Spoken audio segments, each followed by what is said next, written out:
Hey guys, welcome to Comfy Cozy Up. So today I'm going to be doing my March wrap up, but before I start, don't forget I am hosting a journal mood over on my Instagram. Basically every day you journal. You go ahead and use that journal, your private space, to express your feelings, your fears, the anxiety, everything that you're experiencing right now through this mess, and also some hopeful, something joyous that you can think of.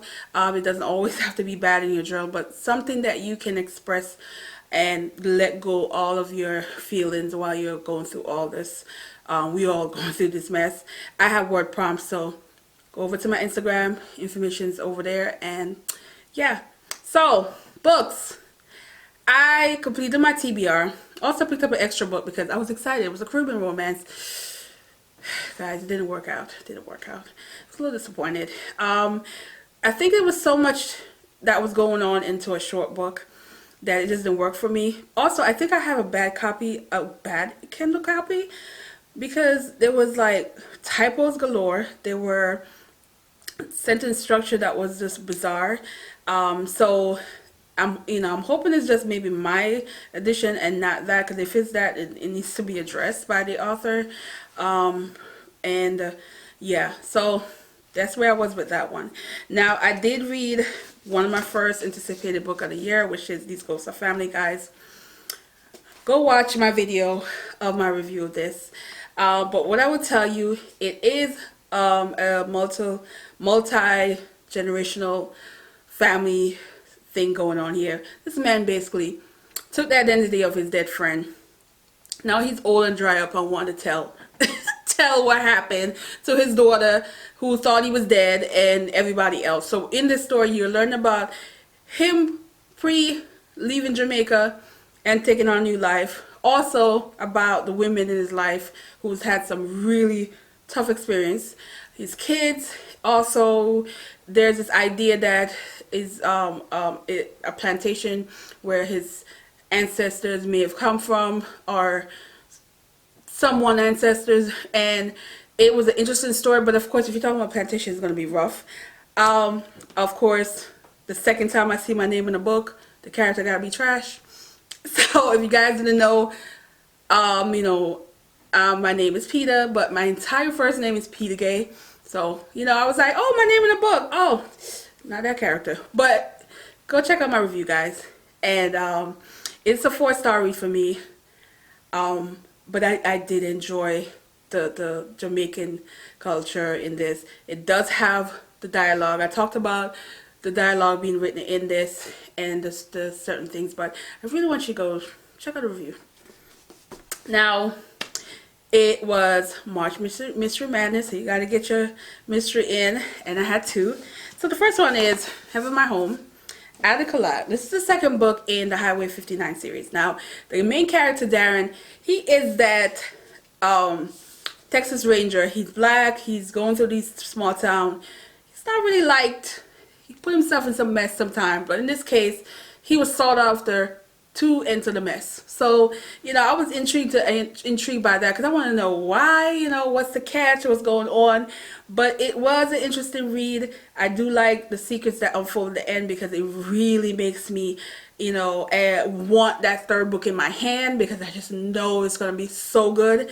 But if you're looking for a series that reads well, because she in television, she knows how to keep you engaged and how to get your attention going through the entire book, because she writes that way. There's no filler, there's no unnecessary mess. It's not like she's trying to add something just to fill the pages.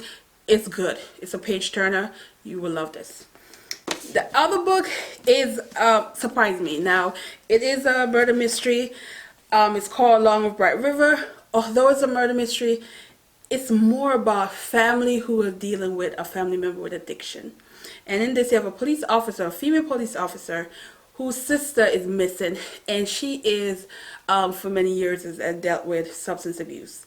And in this case, she is willing to risk it all to find her sister, because she is getting all these cases of women who are showing up murdered, and they fit somewhat of a description of her sister. So she's doing this, but while she's doing it, you getting this memory lane going on in the story, where she's talking about her sister things that happened while along the way, but you get to really get into that mindset of what could potentially drive a family member to substance abuse who grew up with you, who you and that person had the same similar journey in life, and you went one way and she went another way. I really love that aspect of this book. I thought this book was a very important book to read. You do learn some stuff, and you do make you think of people's responsibility in someone's mental downfall and someone's run into something that is harmful. Really think it's a good book. Really recommend that you pick this up. And then, oh, Monty was delicious, guys. You want a romance that got you smiling and feeling good? Monty. Now, it's a 6th book in a series, and immediately I know I'm going to start over and read the entire series, because Tina really Martin, I never read anything from her. This is my first book. She really got me with this one. It is an alpha male who has some, deep-rooted issues, where he was a foster kid with his brother. He got taken in by this wealthy family who treated him well, gave him everything, wealth, all of that, and he struggled very much with this situation of things that happen, where sometimes, foster system, you get scars along the way, and you never really dealt with it as an adult, but you use it to fuel your anger and to lash out on poor innocent people, or people who can't really defend themselves, especially if you have wealth. And it just so happened he tried that with his assistant. She wasn't having it. She wasn't, and that bothered him, and it escalated to things that happened that made the story very entertaining, very interesting. This is a romance that is not heavily sexual, because it is about a 400-page book, and about 300 pages of it is them getting to know each other, pretty much having conflict with each other as well, and before you even get to the juicy part. So you really get to really like the character or not earlier. I love this. I read this one pretty quickly too, because it was just so it was juicy. I love romance like this. I am here for it. So yeah, we'll continue the series. Now, my 5-star read, second 5-star read of the year. Yeah, East of Eden. Brilliant. To take a biblical story and to make it your own, and to do it in a creative way, and still acknowledging the biblical story in the book, because it was acknowledged in the book, makes it even better.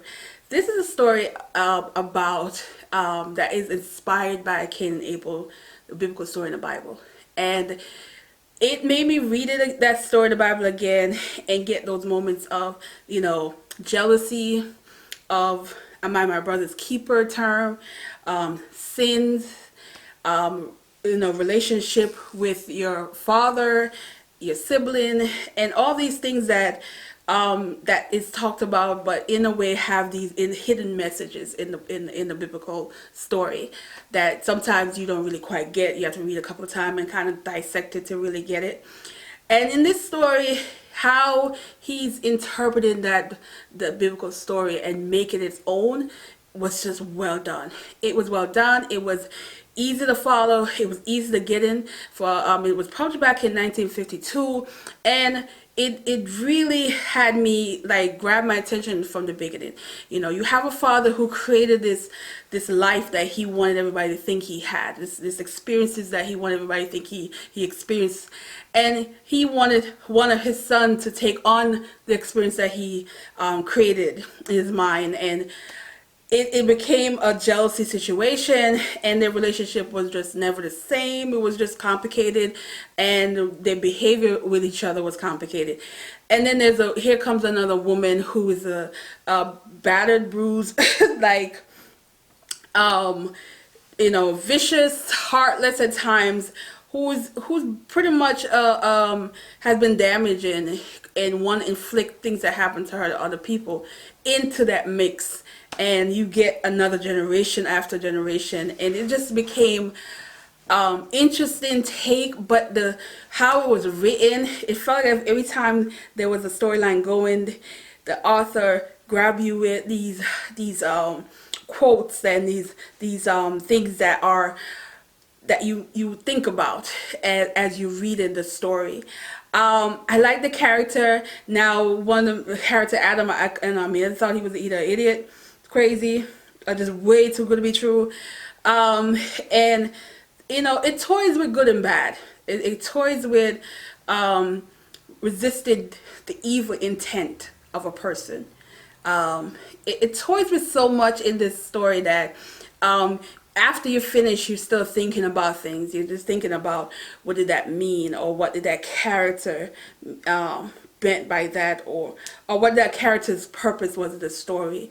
And you think about so much, and it's another reason why I'm loving these classics that I'm picking up, because it leaves you with that afterthought after you finish the book. And it did that in this. Now, guys, I talked about this in I think 2 other videos. The ending of these writers from pre the 60s and up was just everything, because this ending, that last set, I was like like, what? And just to see that how it was done, it was just, it was yeah, I loved it. I loved it. I loved it. And it just makes me want to continue picking up these classics, getting to know different authors from back, you know, pre-1960s that writes, and just how you just anticipating they ended. And I haven't been disappointed yet, and this is why I'm continuing this classic journey. And but I'm here for this. This was good. I highly recommend it. If you are not really big classic person, this one's an easy read. I didn't find the writing difficult. I know sometimes classic, the writing can be a little complicated, but I didn't think this was difficult, because it just read really poetic to me, and woo, loved it. So that's it, guys. And yeah, so don't forget, head over to Instagram and join my journal mood. And yeah, did you smile today, guys? Just smile.